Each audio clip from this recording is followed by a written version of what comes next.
انسان اس صورت کے مضمون پر غور کرتا رہے تو اس کا بیڑا پار ہے اور وہ کامیاب و کمران ہو جائے گا۔ یعنی آپ دیکھیں کہ اس سورہ مبارکہ میں ارشاد ہے کہ زمانہ ہر لمحہ گزرتا چلا جا رہا ہے، اگر زمانہ کو یوں نہیں گزرنے دیا تو انسان گھاٹے میں رہے گا، خسارے میں رہے گا، سوائے اس کے کہ جو اللہ پر ایمان لائے، اس کے رسول پر ایمان لائے اور ایک دوسرے سے مل جل کر نیک کاموں میں مصروف رہے، ایک دوسرے کو حق اور سچائی پر قائم رہنے کی ہدایت کرتے رہے، اچھے کاموں سے وہ کبھی نہیں اکتائے اور مصیبت میں ان نے ہمت نہیں آری اور دوسروں سے بھی کہتے رہے۔ جن نے یہ باتیں اختیار نہ کی، ان کے حالات اور ان کی تاریخ دیکھ لو کہ ہمیشہ تباہی و بربادی جو ہے ان کا مقدر بنی ہے۔ اس سورہ مبارکہ کے بعد اگلی سورت جو ہے وہ سورہ الہمزہ ہے۔ بسم اللہ الرحمن الرحیم۔ ویل لکل ہمزۃ لمزہ الذی جمع مالا وعددہ یحسب ان مالہ اخلدہ کلا لینبذن فی الحطمہ وما ادراک ما الحطمہ نار اللہ الموقدہ التی تطلع علی الافئدہ انہا علیہم مؤصدہ فی امد ممددہ۔ فرمایا کہ ہر شخص کے لیے جو ہے ہلاکت ہے جو روبرو تانہ زنی کرنے والا ہے اور پس پشت عیب جوئی کرنے، خرابی و تباہی ہے اس شخص کے لیے جس نے مال جمع کیا اور اسے گن گن کر رکھتا ہے۔ وہ یہ گمان کرتا ہے کہ اس کی دولت اسے ہمیشہ زندہ رکھے گی۔ کلا لینبذن فی الحطمہ، فرمایا کہ ہرگز نہیں، وہ ضرور حطمہ یعنی چورا چورا کر دینے والی آگ میں پھینک دیا جائے گا۔ وما ادراک ما الحطمہ، اور آپ کیا سمجھتے ہیں کہ حطمہ چورا چورا کر دینے والی آگ کیا چیز ہے؟ فرمایا کہ نار اللہ الموقدہ، یہ اللہ کی بھڑکائی ہوئی آگ ہے، التی تطلع علی الافئدہ، جو دلوں پر اپنی اذیت کے ساتھ چڑھ جائے گی، انہا علیہم مؤصدہ، بے شک وہ آگ ان لوگوں پر ہر طرف سے بند کر دی جائے گی، فی امد ممددہ، بڑکتے شعلوں کے ساتھ، اور انہیں لمبے لمبے ستونوں کے ساتھ جکڑ کر عذاب دیا جائے گا۔ یعنی ان لوگوں کے لیے کوئی رائے فرار نہیں ہوگی۔ تو اب دیکھیں کہ اس سورہ مبارکہ میں جو ہے وہ 9 آیات ہیں، اور اس سورہ مبارکہ کے کلمات کی تعداد 35 ہے اور حروف کی تعداد 135 ہے۔ ترتیب قرآنی کے لحاظ سے اس سورہ مبارکہ کا عدد جو ہے 104 ہے، 104، اور یہ سورہ مبارکہ قیام مکہ کے ابتدائی زمانہ میں نازل ہوئی۔ اس میں انسان کو خبردار کیا گیا کہ جن کاموں اور باتوں میں وہ یہاں ہر وقت پھنسا رہتا ہے وہ اسے انجام کار دوزخ میں لے کر جھونک دیں گی۔ اکثر انسانوں کا طرز عمل یہ ہے کہ دوسروں کو اپنے سے کم درجہ کا سمجھ کر ان کا بیان حقارت سے کرتے ہیں، انہیں تانے دیتے ہیں، ان کے عیب سوچے سچے ہوں یا جھوٹے انہیں اچھالتے رہتے ہیں، اور ان کا اپنا خاص شغل یہ ہے کہ یہ پیسہ جمع کرنے میں لگے رہتے ہیں اور اسے بار بار گن گن کر تجوریوں میں رکھتے ہیں اور سمجھتے ہیں کہ پیسہ ہی سب کچھ ہے اور وہ انہیں سب آفتوں سے بچا لے گا۔ یعنی طے بتہ رکھتے ہیں، پھر بار بار جب یاد آتا ہے پھر دوبارہ گنتے ہیں، پھر بھول جاتے ہیں، پھر گنتے ہیں، پھر ان کو محفوظ طریقے سے رکھتے ہیں اور سمجھتے ہیں کہ ہماری کامیابی اسی مال میں ہے، جبکہ اللہ سبحانہ وتعالیٰ نے فرما دیا کہ والذین یکنزون الذهب والفضة ولا ينفقونها في سبیل اللہ فبشرهم بعذاب علیم، جو لوگ سونے اور چاندی کو جمع کرتے ہیں اور اللہ کے راستے میں اپنے مال کو خرچ نہیں کرتے، ان کے لیے کو دردناک عذاب کی ہے محبوب صلی اللہ علیہ وسلم بشارت دے دیں۔ اور پھر اگلی آیت میں فرمایا گیا کہ ان پر گرم لویا ان کی پیٹھوں پر جو ہے وہ رکھا جائے گا۔ صبر کریں۔ اور عقائد و جہاں نبی اکرم صلی اللہ علیہ وسلم نے فرمایا کہ جو لوگ اپنا مال اللہ کے راستے میں خرچ کرتے ہیں ما نقص مال من صدقہ، ان کا مال جو ہے وہ کم نہیں ہوتا۔ رب کائنات نے فرمایا ما تقدموا لانفسکم من خیر تجدوہ عند اللہ، جو بھی اپنے ہاتھوں کے ذریعے آگے بھیجو گے اس کو اپنے سامنے پاؤ گے۔ اس لیے یہ مال جو ہے بار بار ہمیں اس مال کو اللہ کے راستے میں خرچ کرنے کا حکم دیا گیا۔ تو یہاں دیکھیں کہ فرمایا گیا کہ وہ سمجھتے ہیں کہ یہ مال انہیں تمام مصیبتوں سے نجات دلا دے گا، تمام آفتوں سے نجات دلا دے گا۔ ایسا ہرگز نہیں ہے۔ یہ جو جمع کرنے والا مال ہے یہ ان کو دوزخ کی دہکتی ہوئی اور بڑکتی ہوئی اور شعلوں والی آگ میں دھکیل دے گا۔ اب یہاں فرمایا کہ یاد رکھو پیسہ کسی کے پاس ہمیشہ نہ رہے گا۔ اگر تمہاری یہی الجھن رہے، یعنی تمہارا یہی اگر مشغلہ رہا، یہی پیشہ رہا، یہی تمہارے کرتوت رہے، تو مرنے کے بعد دوزخ کی آگ میں جھونک دیے جاؤ گے اور پھر ہر طرف سے اس کے دروازے بند کر دیے جائیں گے. بھاگنے کی کوئی صورت نہیں ہوگی, چھٹکارے کی کوئی صورت نہیں ہوگی. اس صورت میں مال و زر کے پجاریوں کو آخرت میں انجام کا بیان ہے. ہر اشارہ باز اور لوگوں کے عیب ڈھونڈنے والا اللہ کے عذاب کا مستحق ہے. یہ بتایا گیا جو جائز ناجائز ذریعہ سے مال سمیٹتا ہے پھر گن گن کر رکھتا ہے حلال ہے یا حرام ہے, یہ ظلم سے حاصل کیا ہوا مال ہے, یہ چوری کا مال ہے یا ڈاکے کا مال ہے, کسی بھی چیز پر اس کو جو ہے وہ کوئی پرواہ نہیں ہوتی. اس کا خیال یہی ہوتا ہے کہ یہ کیا چیز ہے, مال ہے, بس جس طریقے سے آئے اس کو وہ گن گن کے رکھتا ہے. تو اس کا خیال ہے کہ اس کے مال نے اس کو زندہ و جاوید کر دیا ہے. بالکل نہیں. اسے توڑ پھوڑ دینے والی اللہ کی بڑکائی ہوئی آگ میں پھینک دیا جائے گا, جس کا پہلا اثر دلوں پر ہوگا اور ان کو لمبے لمبے ستونوں سے جکڑ کر جو ہے وہ عذاب دیا جائے گا. سورہ الہمزہ جو ہے میں منہ پر برا بلا کہنے والے, غیبت کرنے والے, مال و دولت سمیٹ سمیٹ کر جمع کرنے والوں کے لیے ہلاکت کی وعید ہے اور یہ لوگ جہنم کا ایندھن بنیں گے. سورہ ہمزہ مکی ہے, اس میں 9 آیات ہیں. اس صورت میں انسان کی 3 بیماریوں کی نشاندہی کی گئی ہے. پہلی بیماری یہ ہے کہ پس پشت کسی کے عیب بیان کرنا, اسے غیبت کہتے ہیں, اور غیبت جو ہے بدترین گناہ ہے. دوسری بیماری یہ ہے کہ کسی کو اس کے سامنے اس کے حسب و نسب, دین و مذہب, شکل و صورت کا تانا دینا, اس کا مذاق اڑانا. یہ منافقین کی عادت تھی, وہ غریب مسلمانوں کا مذاق اڑایا کرتے تھے. یوں ہی یہود و نصارہ دین حق کا مذاق اڑاتے ہیں, جیسے آج بھی لوگوں کی عادت ہے. اگر کسی کا رنگ کالا ہو تو اس کو تنے دینا, کسی کی شکل پہ اس کا مذاق اڑانا, کسی کا قد چھوٹا ہو تو اس کا مذاق اڑانا. تو یہ چیزیں جو ہیں یہ ہرگز یعنی وہ انسان کے لیے اچھی نہیں ہیں, بلکہ اس کے لیے تباہی و بربادی کا سامان ہے. اس سے ہمیں منع کیا گیا. یہ ایک بیماری ہے. تیسری بیماری جو ہے وہ حب دنیا میں مبتلا ہو کر انسان حقوق یعنی مال جمع کرنا, اور اس مال جمع کرنے میں اتنا غرق ہو جانا, اتنا منہمک ہو جانا, سب چیزوں کو ترک کر دینا, حتیٰ کہ حقوق اللہ کو بھول جانا, حقوق العباد کو بھول جانا, آخرت کو بھول جانا. بس اس کا اوڑھنا بچھونا, اس کی زندگی کا ہر عمل جو ہے وہ مال ہی مال ہے. اور بندہ کہتا ہے کہ مال ہی, تو کچھ بھی نہیں ہوتا. اس کا کہتا ہے کہ میرا مال میرا مال. لیکن اس کا مال عقائد و جہاں نبی اکرم صلی اللہ علیہ وسلم نے فرمایا وہی ہے جو اس نے پہن لیا اور پہن کے پھر وہ پرانا کر دیا, اور جو اس نے کھا پی لیا. باقی جو مال پیچھے چھوڑ کے جائے گا وہ اس کا مال نہیں ہے. پھر اس کا مال وہی ہوگا جو وہ اللہ کے راستے میں خرچ کرے گا. یہ اس کا بینک بیلنس بن جائے گا. تو سورت کے اختتام پر یہاں فرمایا گیا کہ اس کے دل میں اللہ کی محبت کے لیے یعنی مال کی محبت اتنی زیادہ ہو جاتی ہے کہ پھر اللہ کی محبت کی جگہ ہی نہیں رہتی اس کے دل میں. سورت کے اختتام پر ان اشیاء کا انجام بتلایا گیا ہے جو ان بیماریوں میں مبتلا ہوں گے کہ ان کا ٹھکانہ جو ہے وہ جہنم ہوگا. اس کے بعد اگلی سورت جو ہے وہ سورہ الفیل ہے. الم تر کیف فعل ربک باصحاب الفیل الم یجعل کیدہم فی تضلیل وارسل علیہم طیرا ابابیل ترمیہم بحجارۃ من سجیل فجعلہم کعصف مأکول. یہاں فرمایا گیا کہ کیا آپ نے نہیں دیکھا کہ آپ کے رب نے ہاتھی والوں کے ساتھ کیا سلوک کیا. الم یجعل کیدہم فی تضلیل, کیا اس نے ان کے مکر و فریب کو باطل و ناکام نہیں کر دیا. وارسل علیہم طیرا ابابیل, اور اس نے اس پر ہر سمت سے پرندوں کے جھنڈ بھیج دیے. ترمیہم بحجارۃ من سجیل, جو ان پر کنکریلے پتھر مارتے ہیں. فجعلہم کعصف مأکول, پھر اللہ نے ان کو کھائے ہوئے بوسے کی طرح پامال کر دیا. سورۃ الفیل جو ہے اس میں 5 آیات ہیں. اس کے کلمات کی تعداد 24 ہے اور حروف کی تعداد جو ہے وہ 94 ہے. قرآنی ترتیب کے اعتبار سے سورہ مبارکہ کا نمبر جو ہے وہ 105 ہے. یہ مکہ میں نازل ہونے والی صورتوں میں سے ہے.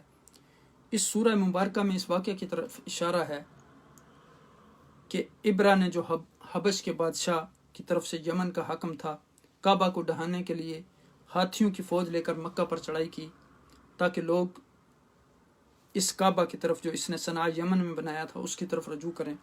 جب یہ کعبہ پہنچا تو آسمان پر پرندوں کے جھنڈ جمع ہوئے اور ان پر پتھر کی کنکریاں جو ہے وہ برسانا شروع کر دی اور انہیں تباہ و برباد کر دیا۔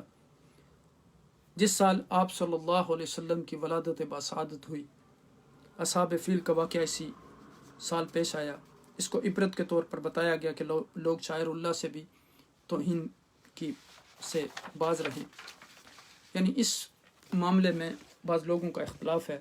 بعض لوگوں نے کہا کہ یعنی حال ہی کا واقعہ ہے، جس میں سے بہت سو کو یاد ہوگا کہ ہم نے ہاتھی والوں کو ان کے مقصد میں بری طرح ناکام کیا۔ جب وہ کعبہ کے سامنے آئے تو ان کے سر پر غول کے غول آ کر جمع ہو گئے، ان پر سخت کنکریاں پھینکی جن سے وہ تباہ برباد ہو گئے۔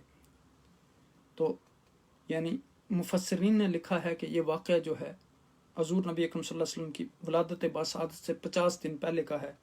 بعض کہتے ہیں کہ آپ اسی روز پیدا ہوئے جس دن یہ واقعہ ہوا۔ اس کے یاد دلانے میں مقصود یہ ہے کہ ہم نے جیسے کعبہ کی حفاظت کی، اسی طرح ہم اپنے رسول صلی اللہ علیہ وسلم کی حفاظت کریں گے اور وہ ملت ابراہیمی کو نئے سرے سے دنیا میں پھیلائیں گے۔ کوئی فسادی اور شریر آدمی یا فرقہ اس کا کچھ نہ بگاڑ سکے گا اور وہ کعبہ کی حفاظت کریں گے۔ اب یہاں دیکھیں کہ یہ جو سورہ مبارکہ ہے، سورہ فیل، یہاں خانہ کعبہ پر یعنی اب دیکھیں کہ اس کو عبرت کے طور پر بتایا گیا کہ لوگ شاعر اللہ کی توہین سے باز رہیں۔ خانہ کعبہ پر حملہ آور ہونے والے ہاتھیوں والے لشکر کی تباہی ایک درس عبرت ہے انسانوں کے لیے۔ دیکھتے نہیں کہ ہم نے ہاتھی والوں کے ساتھ کیا سلوک کیا۔ ان کی تمام تدبیریں جو ہے وہ ناکام ہو گئیں۔ ہم نے پرندوں کی شکل میں اپنی فوج ان پر بھیجی جس نے ان کو سنگریزے مار مار کر اس طرح نیست و نابود کر دیا گویا وہ کھایا ہوا بوسا ہے۔ سورہ فیل جو ہے مکی ہے، اس میں 5 آیات ہیں۔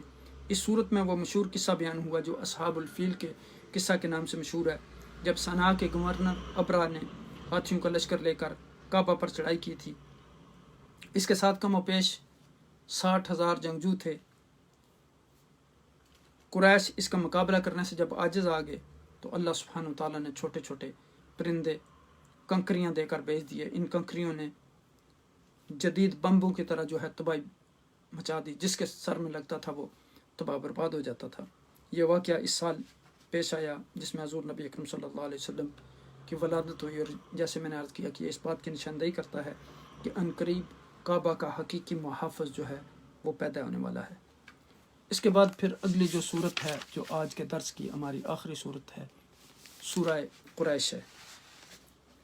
بسم اللہ الرحمن الرحیم۔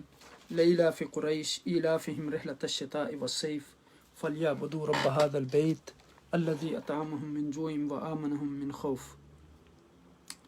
یہاں دیکھیں کہ اس سورہ مبارکہ میں بتایا گیا، یہ مکی صورت ہے، اس میں 4 آیات ہیں۔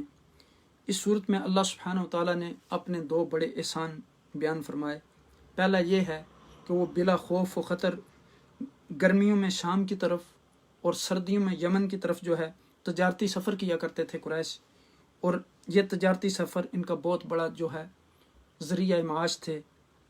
دوسرا احسان یہ کہ انہیں بلد حرام میں امن، اطمینان اور تحفظ کی نعمت حاصل تھی۔ یہ نعمتیں ذکر فرما کر انہیں سمجھایا گیا کہ خود فریبی، خود پسندی اور قوم پرستی سے باز آ جاؤ اور بیت اللہ کے رب کی عبادت کرو جس نے تمہیں ان نعمتوں سے جو ہے وہ نوازا ہے۔ اب دیکھیں کہ سورہ قریش میں 4 آیات ہیں، کلمات کی تعداد 17 ہے اور حروف کی تعداد 79 ہے۔ اس سورہ کا قرآنی ترتیب کے مطابق عدد 106 ہے اور یہ مکہ کے اندر شروع کے زمانہ میں نازل ہوئی۔ اس سورہ مبارکہ میں قریش کو یاد دلایا گیا کہ تم جاڑے کی طرف اور گرمی میں شام کی طرف تجارتی قافلوں میں جاتے ہو اور وہاں سے نفع کما کر اور کام کی چیزیں لا کر پھر اطمینان اور سکون کے ساتھ مکہ میں زندگی بسر کرتے ہو، جہاں تمہیں نہ فاقوں کا خوف ہے نہ لڑائی کا ڈر۔ پھر تم کعبہ کے رب کی عبادت کیوں نہیں کرتے جس نے تمہارے لیے کچھ سہولتیں پیدا کر دیں۔ کعبۃ اللہ سے نسبت کے سبب قریش پر اللہ کی نوازشات اور اس کے اعتبار سے علماء کی ذمہ داریاں اور فرائض ان کا ذکر کیا گیا۔ فرمایا کہ اے قریشیو، شام و یمن اور گرمیوں کے سفر سے تمہیں ایسی انس پیدا ہو گیا ہے کہ تمہارے قافلے بیت اللہ کے پڑوس کے ناطے محفوظ رہتے ہیں۔ چاہیے کہ اس کے گھر کی رب کی عبادت کرو جس نے تمہیں بھوک میں کھانا کھلایا اور ہر طرف خوف و ہراس کی فضا ہونے کے باوجود تمہیں محفوظ رکھا، تمہیں امن اور سکون عطا کیا۔ قریش کو اللہ نے اپنی نعمتیں یاد دلائیں تاکہ خالص اللہ کی عبادت کریں جس نے ان کو عزت عطا کی، بھوک میں کھانا کھلایا اور خوف میں جو ہے ان کو امن عطا کیا۔ تو یہ تھی سورہ قریش۔ اس طرح الحمدللہ آج ہماری یہ سورہ قریش تک کی صورتیں ختم ہو گئی ہیں، اور کل انشاءاللہ ہم جو ہے خلاصہ قرآن کی ہماری آخری مجلس ہوگی۔ کل انشاءاللہ ہم باقیہ جو تقریباً 8 صورتیں ہیں ان کو مکمل کریں گے، اور اس طرح الحمدللہ ہمارا خلاصہ قرآن اللہ کے فضل و کرم اور آقا دو جہاں نبی اکرم صلی اللہ علیہ وسلم کے فیضان کے تصدق سے جو ہے وہ مکمل ہو جائے گا۔ اس سورہ مبارکہ میں آپ دیکھیں کہ فرمایا گیا کہ مکہ ایک خشک اور پتھریلی زمین میں واقع ہے، اس میں زراعت نہیں ہو سکتی، وہاں غلہ پیدا نہیں ہوتا۔ اس سرزمین میں قریش میں جو نضر بن کنانہ کی اولاد کا لقب تھا رہتے تھے، ان کو سال بھر میں 2 بار سفر کرنا پڑتا تھا، ایک دفعہ یمن میں ایک طرف یعنی سردیوں میں، اور گرمیوں میں شام کی طرف، وہاں سے یہ مال و دولت کما کے لاتے تھے، پھر مکہ میں رہ کے جو ہے وہ آرام کی زندگی بسر کرتے تھے۔ تو اللہ سبحانہ تعالیٰ نے ان نعمتوں کا ذکر یہاں کیا کہ آپ کو اللہ سبحانہ تعالیٰ نے کھانا کھلایا، آپ کو امن عطا کیا، آپ کو مکہ میں نہ کھانے پینے کا یعنی کوئی پریشانی ہے اور نہ امن کی وجہ سے تمہارے لیے کوئی پریشانی ہے، تو تم اللہ سبحانہ تعالیٰ کی عبادت کیوں نہیں کرتے جس نے تمہیں یہ ساری نعمتیں عطا کی ہیں۔ تو یہاں یعنی فرمایا گیا کہ اللہ سبحانہ تعالیٰ تمہارا خالق و مالک ہے، اسی کی عبادت کرو، ورنہ جو ہے تمہارا انجام بھی وہی ہوگا جو ابرا کا ہوا، یعنی تباہی و بربادی تمہارا بھی مقدر بنے گی اگر تم اللہ اور اس کے رسول صلی اللہ علیہ وسلم کے احکامات پر عمل نہیں کرو گے۔ کل سے انشاءاللہ ہم سورہ المعون اور اس کے آگے کی صورتیں جو ہیں ان پر گفتگو کریں گے۔ اللہ سبحانہ وتعالیٰ ہماری اس سعی کو قبول فرمائیں۔ اللہ سبحانہ وتعالیٰ ہمیں قرآن حکیم کو صحیح طریقے سے پڑھنے، سمجھنے اور اس پر عمل کرنے اور اس کا پیغام دوسرے لوگوں تک پہنچانے کا ذریعہ بنائے، چونکہ آقا دو جہاں نبی اکرم صلی اللہ علیہ وسلم نے فرمایا خیرکم من تعلم القرآن وعلمہ، تم میں سے بہترین شخص وہ ہے جو خود قرآن سیکھتا ہے اور دوسرے لوگوں کو سکھاتا ہے، اور فرمایا کہ بلغوا انی ولو آیا، دوسرے لوگوں تک میرا پیغام پہنچاؤ چاہے وہ ایک آیت ہی کیوں نہ ہو۔ تو اب یہ قرآن کا پیغام جو ہے دوسرے لوگوں تک پہنچانا، قرآن کا محبت کا پیغام، فلاح و بہبود کا پیغام، کامیابی کا پیغام، نصرت کا پیغام، انسانوں کے دستور حیات کا پیغام، جس میں دنیا کی زندگی میں بھی انسانوں کے لیے راحتیں اور مسرتیں ہیں، اور آخرت کی زندگی میں بھی ان کے لیے کامیابی اور کامرانی ہے، جہاں وہ ہمیشہ کی زندگی گزاریں گے۔ اگر اس زندگی میں انسان نے جو ہے اس قرآن کو اپنا جو ہے دستور حیات بنا لیا، اس پر عمل کر لیا، اس قرآن حکیم کے حقوق ادا کر لیے، تو پھر آخرت کی زندگی جو ہے وہ اپنی مرضی سے گزارے گا۔ قرآن کے ہمارے اوپر حقوق ہیں کہ اس کو ہم صحیح طریقے سے پڑھیں، اس کو صحیح طریقے سے سمجھیں، اس میں غور و فکر کریں، تدبر کریں، اور غور و فکر اور تدبر کرنے کا حکم اس لیے دیا گیا تاکہ ہم اس کو سمجھ کے اس پر عمل کر سکیں، عمل کرنے کے بعد اس کا پیغام دوسرے لوگوں تک پہنچائیں تاکہ وہ بھی جو ہے وہ اس عذاب سے بچ سکیں، چونکہ قرآن جو ہے وہ انسانوں کی ہدایت کے لیے بھیجا گیا، صرف مسلمانوں کے لیے نہیں۔ جس طرح آقا دو جہاں نبی اکرم صلی اللہ علیہ وسلم کو رحمت للعالمین بنا کر بھیجا گیا، فرمایا ما ارسلناک الا رحمت للعالمین، ہم نے نہیں بھیجا آپ کو مگر تمام جہانوں کے لیے رحمت للعالمین بنا کر۔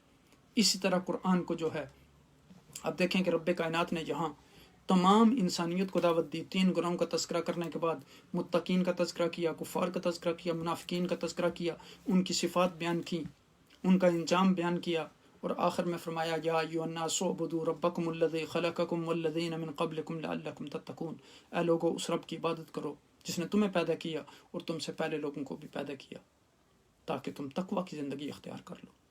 تو انسان کا جو تقوی کی زندگی اختیار کرنے کا بار بار اس کو حکم دیا گیا، یا ایھا الذین آمنوا اتقوا اللہ حق تقاته ولا تموتن الا وانتم مسلمون، کہیں کہا گیا یا ایھا الذین آمنوا کتب علیکم الصیام کما کتب علی الذین من قبلکم لعلکم تتقون. کہیں فرمایا گیا کہ لا ریب فیہ ھدی للمتقین، یہ کتاب متقین کے لیے ہدایت ہے. کہیں فرمایا گیا یا ایھا الذین آمنوا اتقوا اللہ ولتنظر نفس ما قدمت لغد واتقوا اللہ ان اللہ خبیر بما تعملون. بار بار تقوی کا حکم دیا گیا.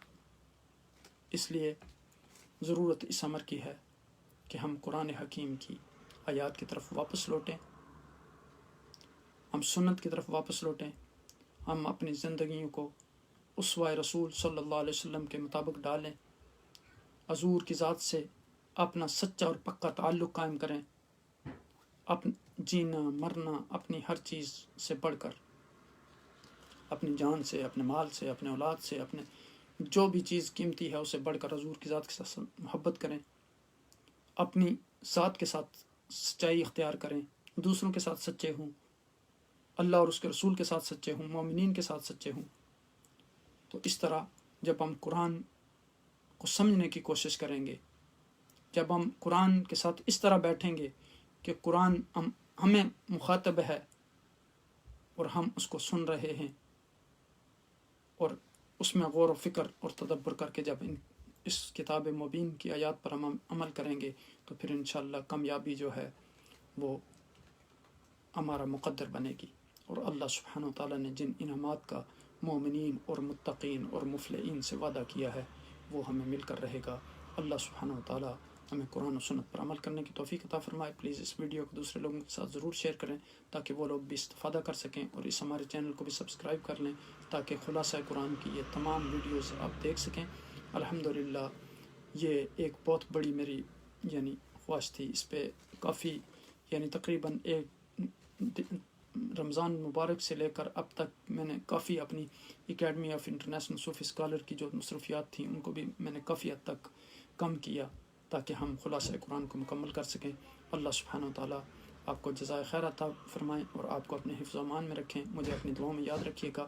کل انشاءاللہ خلاصہ قرآن کی آخری مجلس میں ہم حاضر ہوں گے. اس کے بعد پھر ہمارا قرآن کی جو عربی زبان میں تفسیر کا درس اور اردو زبان میں اور انگلش زبان میں وہ جاری و ساری رہے گا. اللہ سبحانہ وتعالیٰ آپ سب کا حامی و ناصر ہو. السلام علیکم ورحمۃ اللہ وبرکاتہ.